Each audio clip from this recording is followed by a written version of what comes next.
Graça e paz, irmãos. Amém. Você está aqui nessa manhã para adorar o Senhor, depois que nós atravessamos uma semana. E antes de falar o que eu quero falar para você nessa manhã, o que eu gostaria de compartilhar com você, eu ainda quero falar uma outra coisa antes da gente entrar na mensagem. Grande parte das nossas tristezas, das nossas frustrações e das nossas dores estão no fato de nós colocarmos os olhos naquilo que nós não temos e não naquilo que nós temos. E as redes sociais, elas nos ajudam muito a fazer isso. A gente tem percebido que isso tem acontecido muito no meio do povo cristão. Você começa a olhar as redes sociais e você vê de repente um casal que parece que é o casal 20, que está tudo perfeito, que está tudo certo, e aí você olha para o seu casamento, e você olha para o seu casamento e percebe que você tem às vezes dificuldades no seu casamento, você vê que às vezes existem algumas lutas que precisam ser superadas, e aí você fica triste que você não tem um casamento igual aquele que está colocado na rede social. Aí você está trabalhando, estudando para ter uma carreira financeira melhor, e aí você vê aquele cara, o testemunho daquele cara que em 4 anos ele saiu da miséria para ser um grande empresário e etc e tal, e aí você olha para a sua vida e fala, meu Deus, que miséria, né? Não está bom, né? Eu preciso ser igual a esse cara. E aí acontece o quê? Você começa a se entristecer e ficar frustrado com a tua vida por conta disso. E isso acontece em vários aspectos da nossa vida. Irmãos, isso é uma estratégia que o diabo tem usado muito no meio do povo de Deus. E nós precisamos aprender a tomar cuidado com isso, a termos contentamento, a termos um coração grato por tudo quanto o Senhor tem nos dado. Amém? Eu conheço casal que vive no quebra. Aí, de repente, eles ficam 2 dias bom, vai lá para a rede social, posta e está tudo bem, todo mundo acha que é aquele amor, aquele negócio. Okay? E não é nada disso, e nós precisamos tomar cuidado com essa armadilha. A vida não é feita só de bons momentos. Diga isso para quem está perto de você.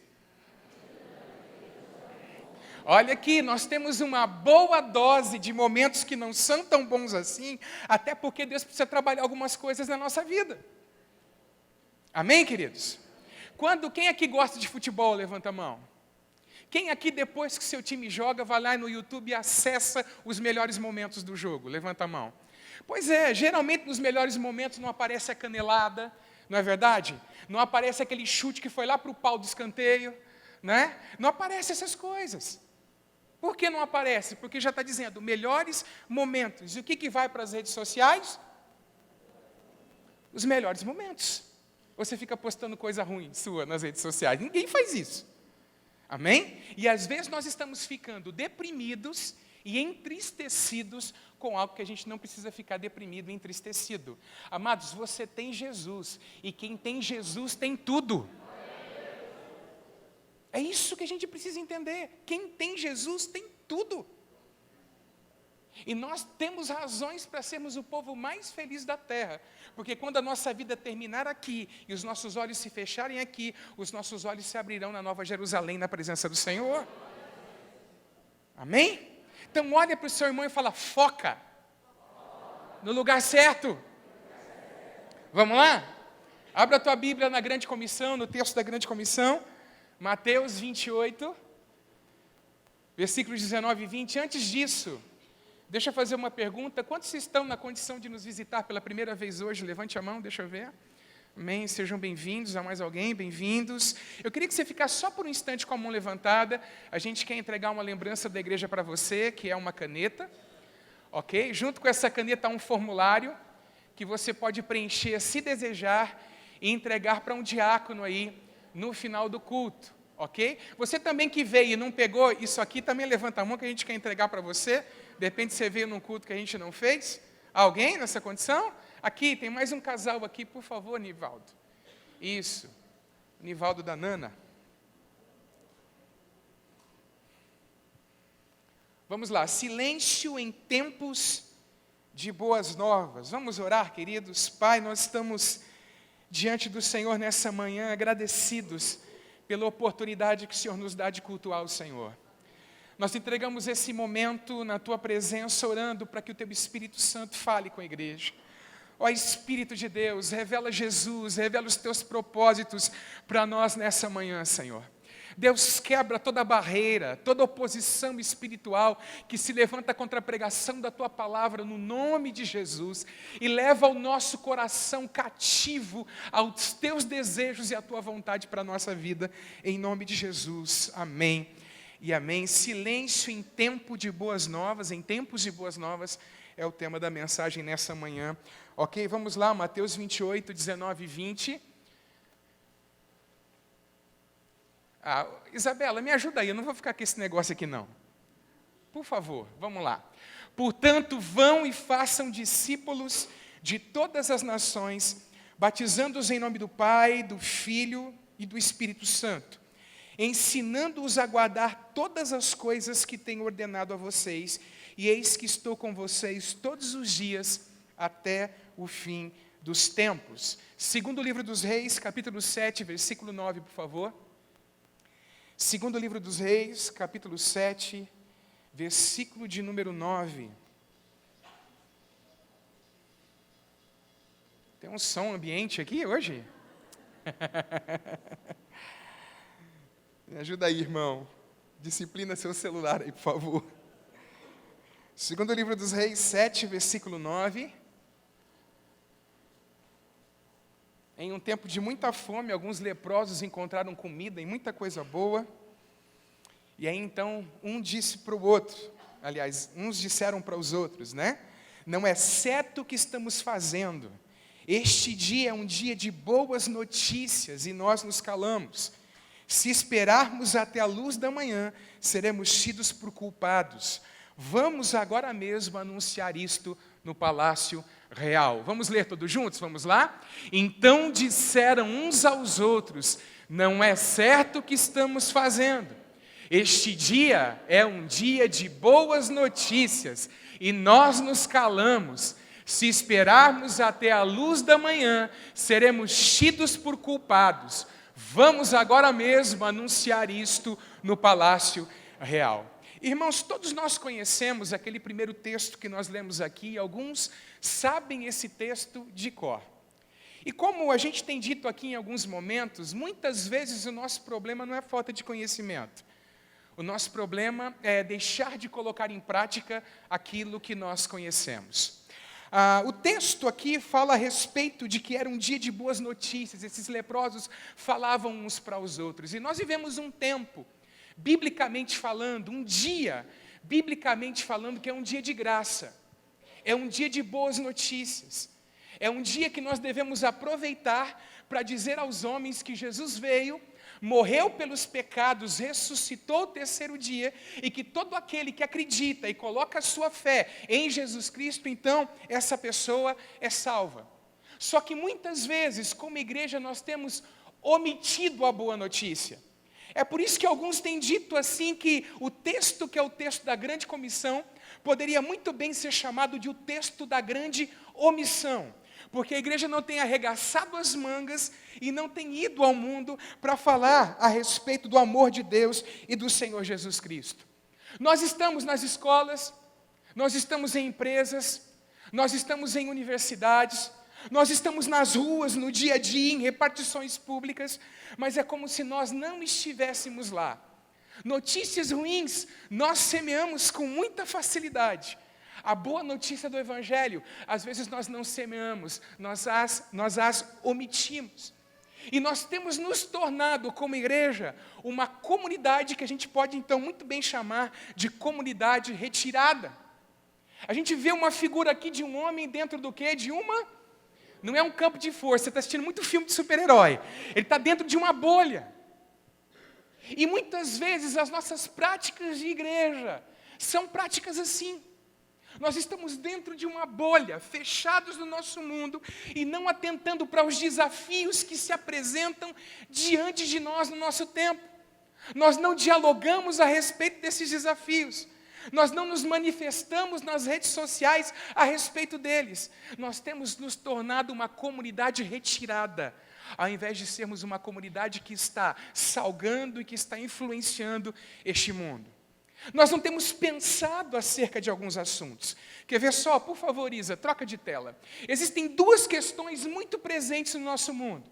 A primeira delas é a questão dos refugiados.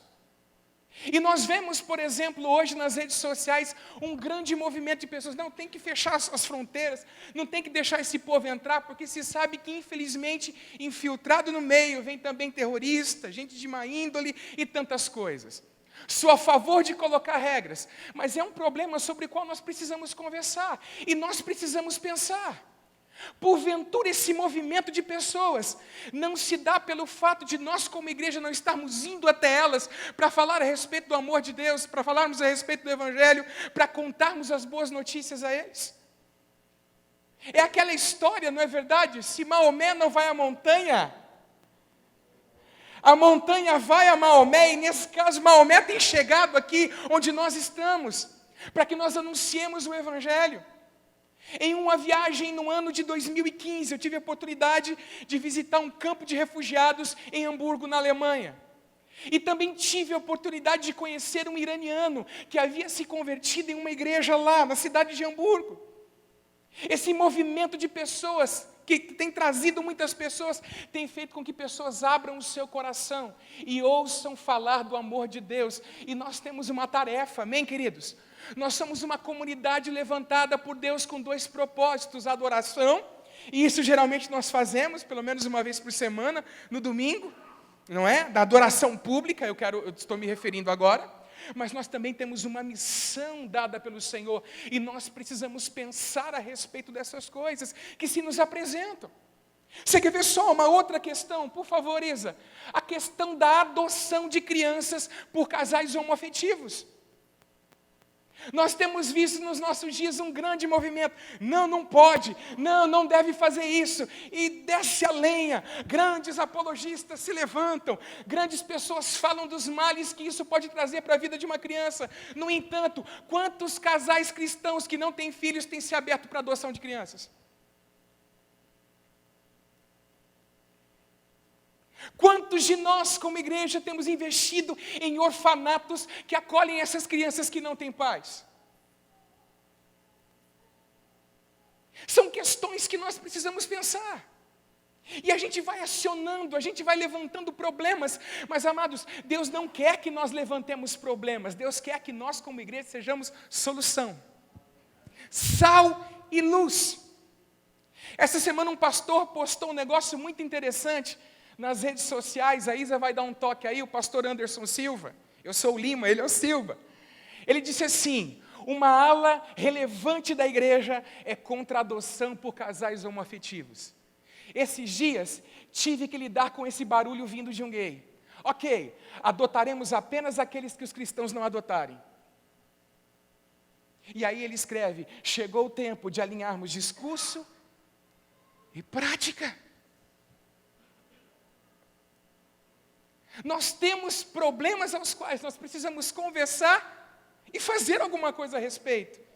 E existem coisas a respeito das quais nós não falamos, assuntos aos quais nós não tocamos. Quer ver só? Um outro pastor postou algo nas redes sociais falando a respeito de sexualidade.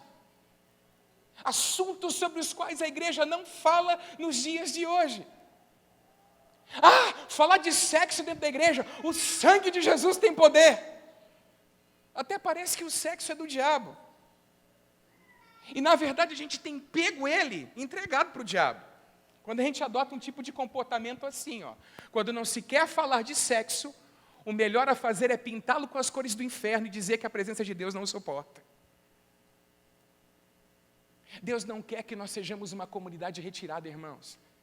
Deus quer que nós sejamos uma comunidade atuante no dia a dia da nossa vida, na nossa sociedade, onde quer que nós estejamos. Amém, queridos? Obrigado pelos améns. Aliás, existem dois elementos que simbolizam os crentes. Lá no Sermão do Monte, em Mateus capítulo 5, Jesus vai dizer no versículo 13: vocês são o sal da terra. Vocês são a luz do mundo. Ora, se o sal for deixado dentro do saleiro enquanto você cozinha, minha irmã, vai acontecer alguma coisa com o alimento? Ele vai ficar saboroso? Vai haver sabor? Obviamente que não. Ora, vós sois a luz do mundo. E aqui, naquela época, usava-se para falar uma candeia.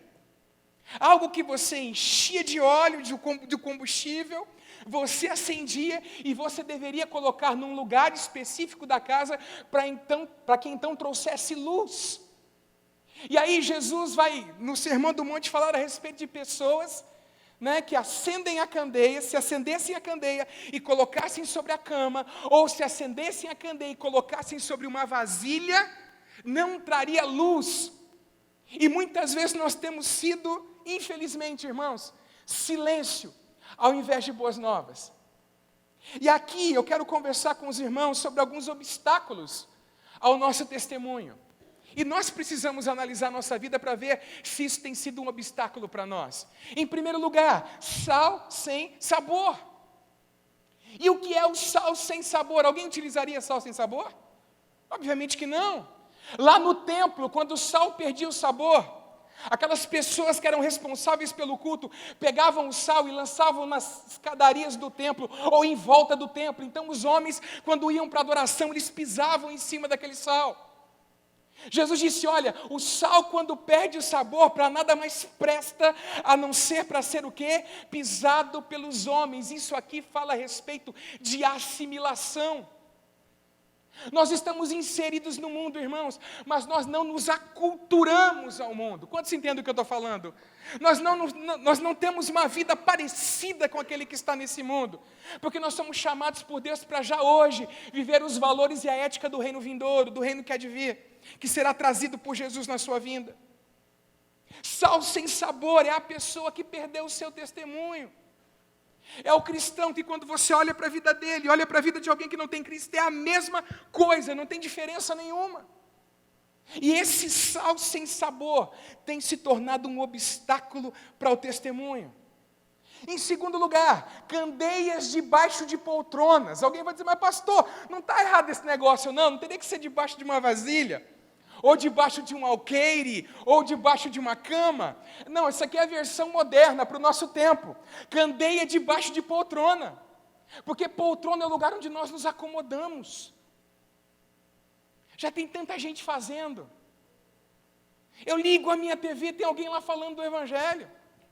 Eu ligo o rádio, tem alguém falando do Evangelho. Mas, meu irmão, o desejo de Deus é que a gente penetre a sociedade e comece a influenciar a sociedade, os locais onde nós estamos. O desejo de Deus, irmãos, é que a santidade, a presença de Cristo que está em nós, constranja aquele que trabalha junto conosco, que está do nosso lado. O constranja a ponto dele lançar pedras em você. Não porque você é um religioso que não tem amor, não é isso. Mas porque o teu tipo de comportamento é um comportamento que traz luz a um comportamento que está errado. Quantos entendem o que eu estou dizendo aqui? Ao ponto de pessoas se aproximarem de você e dizerem para você, escuta, o que acontece com você? Todo mundo vai para cá, você vai para cá. Eu estou percebendo todo mundo triste aqui no local de trabalho, todo mundo cabisbaixo, mas parece que você tem uma alegria diferente, um brilho diferente. Parece que você tem uma aura. É porque a gente deixou de ser candeia debaixo da poltrona, no lugar do comodismo, e a gente começou a se tornar candeia que alumia aonde nós estamos. Amém, queridos?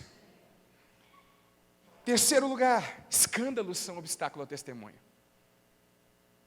Quem acompanha as notícias da nossa cidade, levanta a mão. Infelizmente, no meio do escândalo que está vindo à tona, viu-se a figura de um colega de ministério, colega assim, mesmo ministério que eu, um pastor envolvido com coisas. E aí, essas coisas trazem um obstáculo ao nosso testemunho, e nós precisamos ter respostas para essas coisas. Porque se você observar os comentários, o que as pessoas colocam lá embaixo? Vamos lá? Poderia ser o macumbeiro, mas é o pastor. E aí, porque é o pastor, o que o povo faz? Lenha, lenha, lenha. E, irmãos, eu vou abrir o meu coração com você aqui. Eu até entendo algumas pessoas do lado de fora escandalizadas e colocando isso como desculpa. O que eu não entendo é crente colocando isso como desculpa para deixar de servir a Deus.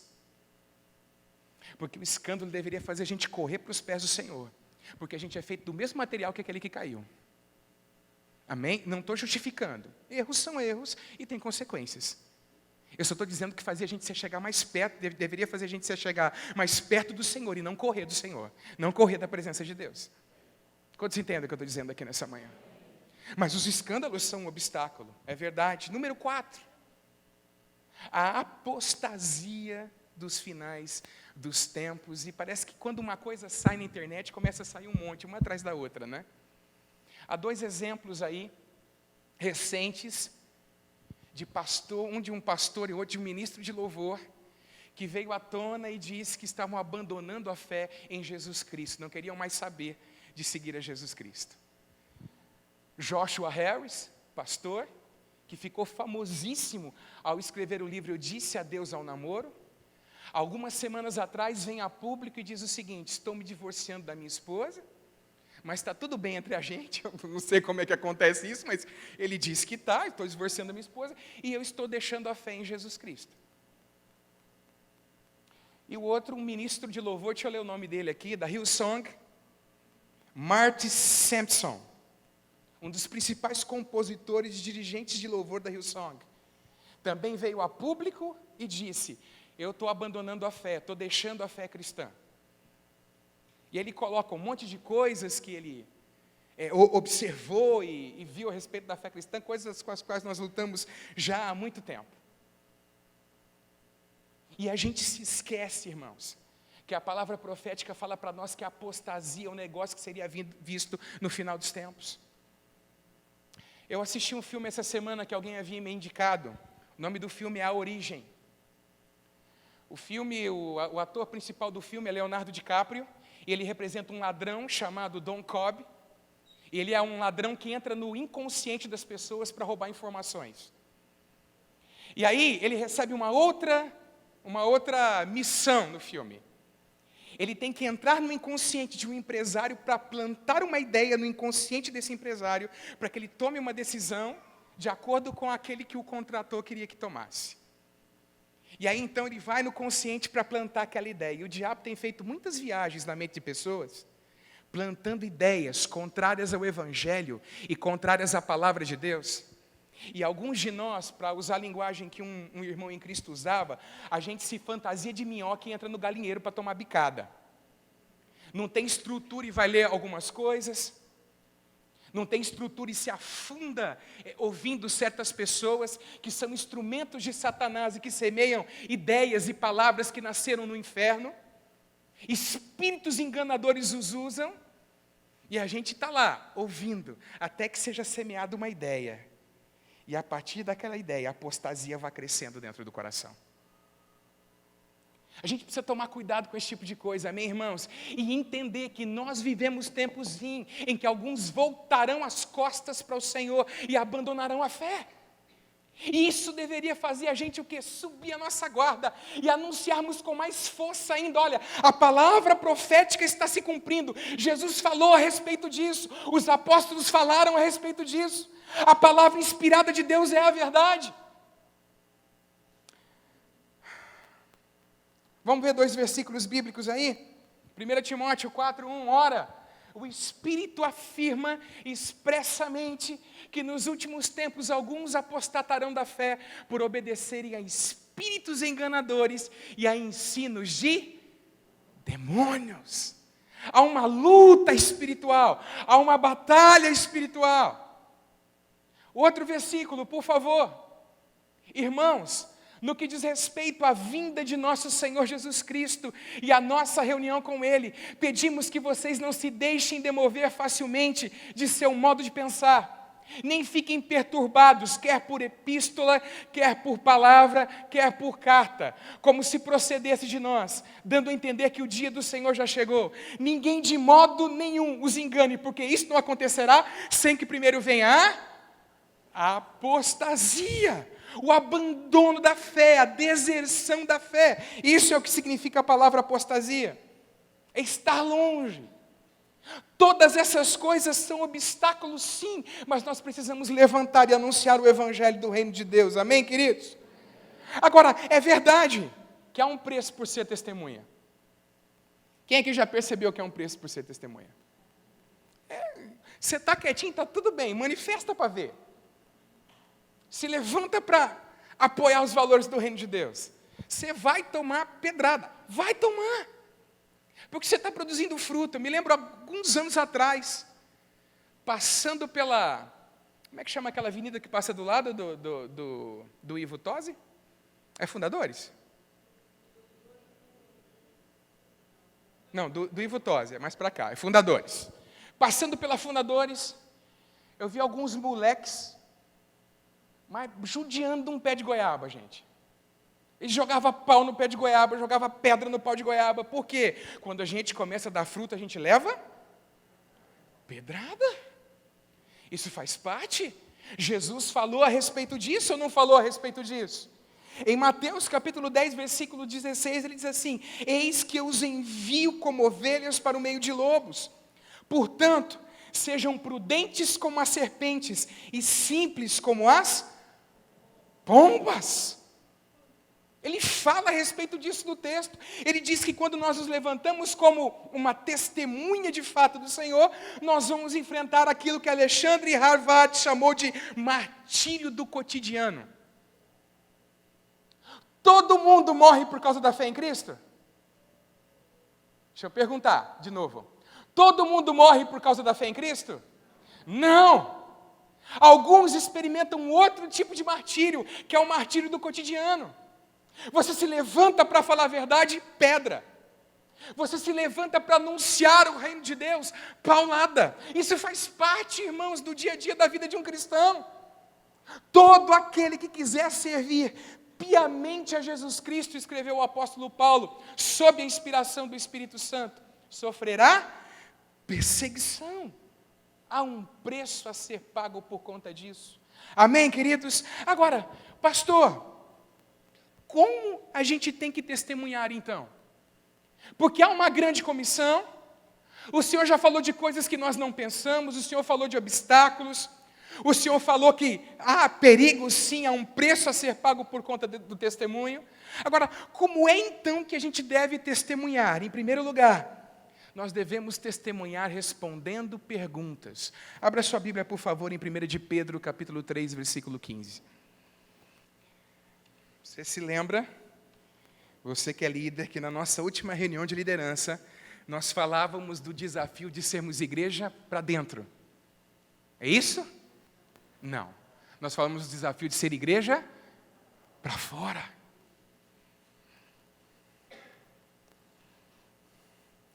Então, testemunhar respondendo perguntas. Esse tipo de testemunho, irmãos, é um tipo de testemunho que é passivo. É aquele que alguém, ao observar a tua vida e a tua forma de viver, chega até você e pergunta acerca do Evangelho para você, te dá uma oportunidade para você falar a respeito de Jesus Cristo. E o apóstolo Pedro diz o quê? Pelo contrário, santifiquem a Cristo como o Senhor do seu coração, estando sempre preparados para responder a todo aquele que pedir razão da esperança que vocês têm. Quando alguém chega em você, através de algo que foi provocado pelo Espírito Santo, pelo teu testemunho, e pergunta, por que você vive assim? Escuta, me conta um pouco mais a respeito desse negócio de igreja. Eu sempre fui avesso, mas me conta um pouco mais. E aí o apóstolo Pedro diz que nós temos que estar o quê? Preparados. E aqui o preparado não é o da música de funk. Aqui o preparado é o preparado de conhecermos as Escrituras. É o preparado de sabermos responder a respeito da nossa fé. E amados, aqui tem um desafio para nós. E qual é o desafio, pastor? É o desafio de que alguns de nós temos 10, 15, 5 anos de fé cristã, e se alguém perguntar, a gente vai ficar sem saber o que falar e o que dizer. Estou mentindo? Não estou. Nós precisamos conhecer a verdade para falar a verdade quando fomos interrogados a respeito dela. Sabe por quê? Porque muitas vezes os nossos evangelismos se resumem a convite para vir à igreja. O que já é uma grande coisa, porque tem gente que não faz isso também. Mas não pode se resumir a convites para vir à igreja.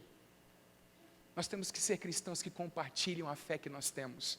E todos nós, se nascidos de novo, temos uma história para contar do que era a nossa vida antes de Cristo e o que é a nossa vida hoje, depois que o Senhor entrou na nossa história e invadiu a nossa vida.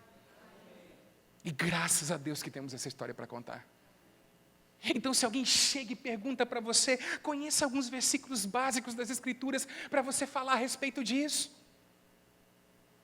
Não adianta só cantar Eu Era Mago que dava dó, meu paletó tinha uma lista só, e Jesus entrou no meu deserto e encheu o meu coração. Coloca a palavra aí, porque quando a palavra vem, junto com o Espírito Santo, o que acontece?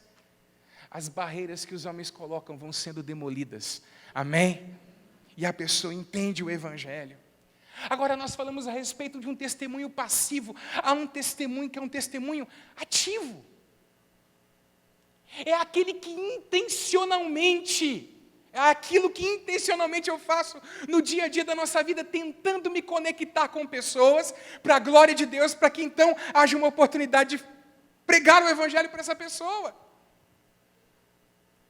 Muitas vezes, irmãos, nós temos que engolir a nossa timidez e ir até alguém, para ir até alguém falar de Jesus para essa pessoa. Para obedecer à grande comissão que nós lemos aqui em Mateus 28. Ide por todo mundo, pregai o Evangelho a toda criatura. Esse texto é de Marcos, mas não tem problema. Quem crer e for batizado será salvo, quem não crer será condenado. Esse texto também fala da grande comissão. É ir. Alguns dizem assim que seria melhor traduzido indo, no gerúndio. Quer dizer, é uma missão que a igreja está completando o tempo todo. Amém, queridos? Porque escute, igreja não existe só para melhorar o nosso casamento, só para melhorar a forma como criamos os nossos filhos, para a gente prosperar no dia a dia da nossa vida. A igreja de Jesus existe para cumprir uma missão. Amém? E essa missão é a missão de ir por todo mundo e pregar o Evangelho. Terceiro e último, nós precisamos testemunhar no poder do Espírito Santo. E aqui eu me lembro do testemunho de uma mulher que tinha programa de televisão algum tempo atrás. Hoje, pelo menos nos canais abertos, não passam o programa dela, e ela contava da época que ela era missionária em África, antes de receber o poder do Espírito Santo sobre a sua vida, e depois de receber o poder do Espírito Santo sobre a sua vida. E ela falava a respeito da diferença que como mudou quando ela recebeu o poder do Espírito Santo na vida dela, e ela ia testemunhar. Havia poder naquilo que ela falava. E nós precisamos buscar esse poder sobre a nossa vida, amém, irmãos? Para falarmos de Jesus e as pessoas serem convencidas pelo Espírito Santo enquanto nós pregamos o testemunho, a mensagem. Porque o Espírito Santo é a primeira testemunha. Acho que esse cachorro não é crente, já é oposição. Vamos lá. Abra a tua Bíblia, por favor, em João 16, 26 e 27. João 16, 26 e 27.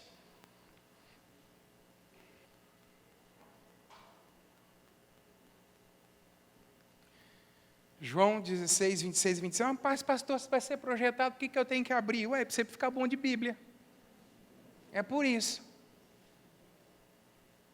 Não sei quem estava me falando que estava dando estudo em algum lugar, me parece. Tinha alguém vibrando, que, nossa, eu estou conseguindo manusear a minha Bíblia. 14, desculpa. Não. É 14 mesmo. Não é 14, é 15. João 15. João 15, 26 e 27. É isso mesmo? Acompanha comigo. Quando, porém... É 15, né? 15, 26 e 27.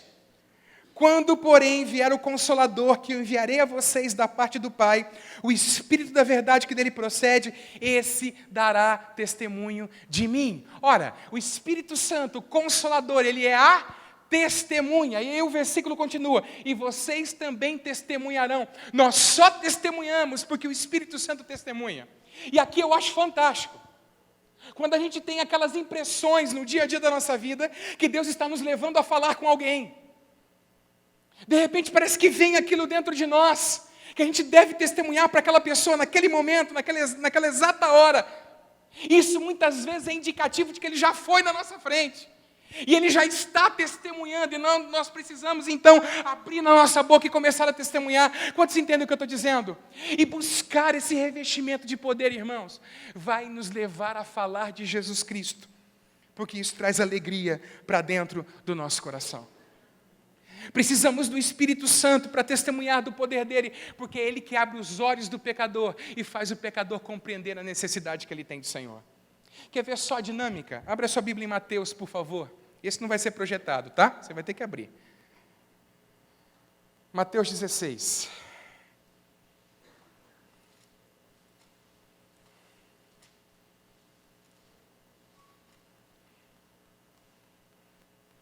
A confissão de Pedro. Versículo 13 em diante.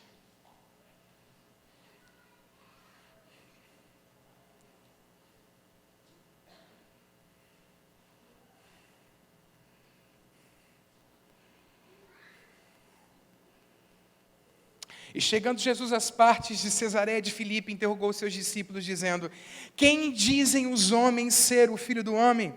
E eles disseram: uns João Batista, outros Elias, e outros Jeremias, ou um dos profetas. Disse-lhes ele: e vós? Quem dizeis que eu sou? Pergunta para o seu irmão aí: quem é Jesus? Responde aí, vamos ver, responde aí, quem é Jesus? Responde quem é Jesus.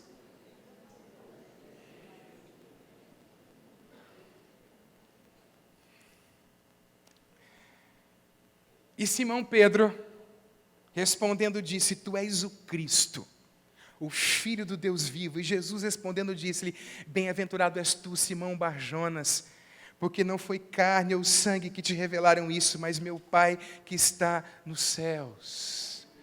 Pedro sabia, conhecia a identidade de Jesus, porque o Espírito havia aberto os olhos dele, fazendo com que ele enxergasse quem era Jesus. E a mensagem do Evangelho, pregada no poder do Espírito Santo, derruba as muralhas feitas pelos homens, amém, queridos? Faz resplandecer a verdade do Evangelho no coração do ser humano. E nós precisamos testemunhar debaixo do poder do Espírito Santo. Então eu queria que você fosse embora para casa entendendo isso, que você é uma testemunha.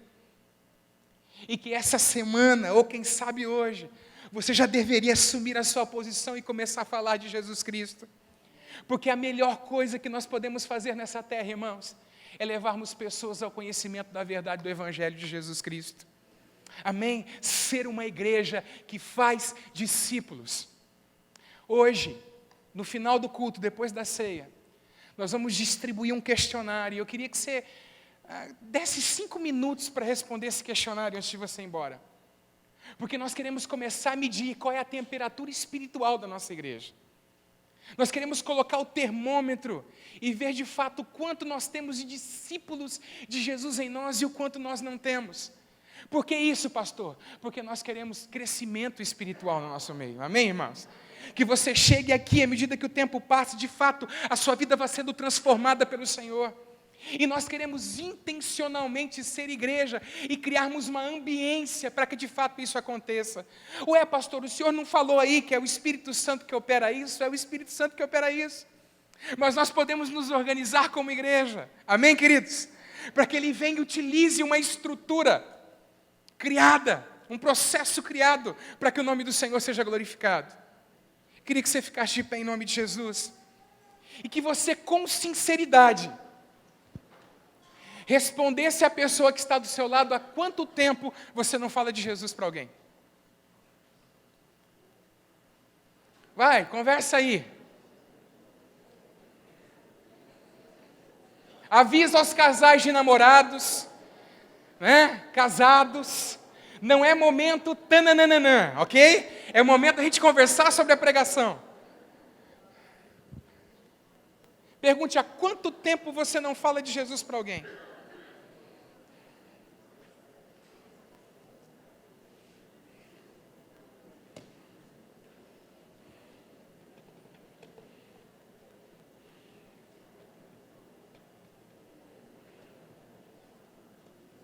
Agora responde aí, o que você vai fazer a partir daquilo que você ouviu hoje?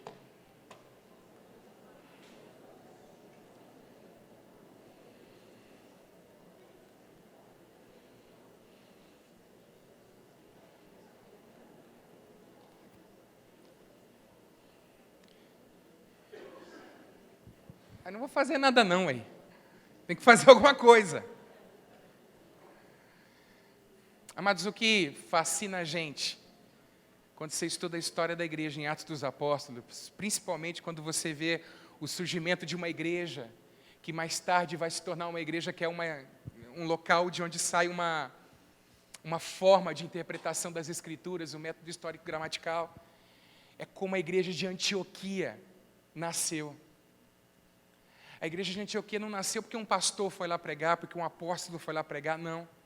A igreja de Antioquia nasceu, se você ler a história em Atos 11, porque os crentes estavam indo e por onde eles iam, eles compartilhavam o evangelho. E uma igreja nasce pelo testemunho da igreja. E é assim que precisa ser. Pelo testemunho meu e seu. Amém? Porque quem faz a obra do ministério não é só o clero, quem faz a obra do ministério é a igreja toda. Amém? Então eu queria que você pensasse em 2 pessoas para quem você vai falar de Jesus nessa semana.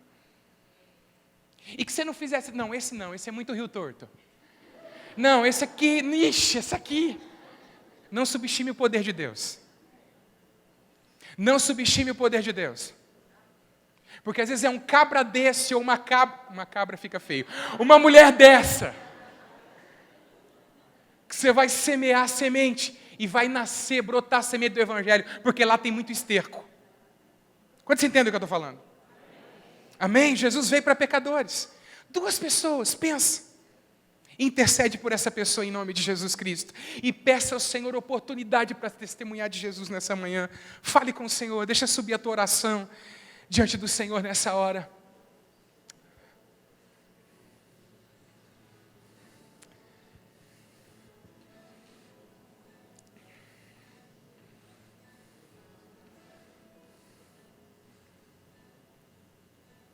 Fale dessa pessoa com o Senhor.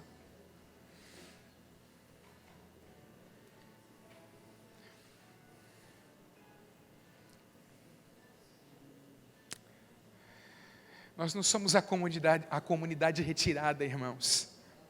Retirada em comodidade.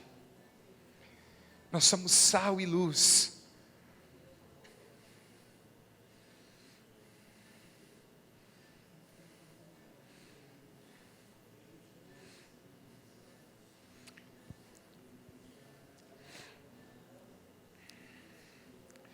Pai, no nome de Jesus Cristo, nós estamos diante da Tua presença nessa manhã.